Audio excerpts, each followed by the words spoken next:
How is this different from other kinds of physical comedy you might have done? Well, there are a lot more props, that's for sure. I mean, with Harpo, it's all mostly prop related, but he has such physical agility that he can use them in unique ways. And so the fun thing, at least for me, was watching all of his bits. And at least with the ladder, he'll climb a ladder in a way that no one ever climbs a ladder. What's the challenge like for you, Jeff, as a fight director normally, to be doing physical comedy for something that's really a lost art, isn't it? I think it's also just a series of letting these guys get together. Really what you had said is just let us keep playing with it and finding what we can do with it. So it's like it's like prop improvisation. We just kind of grab a piece and we see what are the different things we can do with this that are not what it is. It's like freeze tag and improv, you know? It's like what is this can be that it isn't. I don't need to be that. So if you turn around, Greg, saying no, you gotta open it.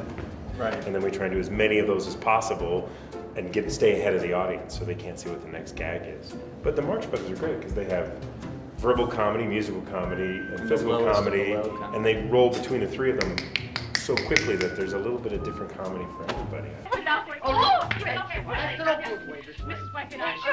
You guys just started doing this bit just now, and it feels to me like it's not unlike choreographing a number in a musical. Choreographing a dance, choreographing a fight, choreographing a comedy bit, it's all getting the physical moves down. You know, if the timing is off, then it's just not funny. It becomes this sort of awkward physical thing.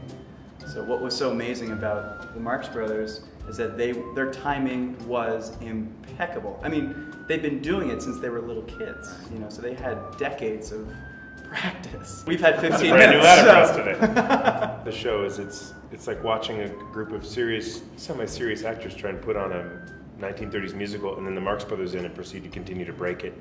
And like the animals are running the zoo. That's what's so great about it. Kind of like what we do with the ladder is what the Marx Brothers do with the play. That's good. You know, how many ways you can use it like it's not supposed to be used. That's exactly what they do. Agreed.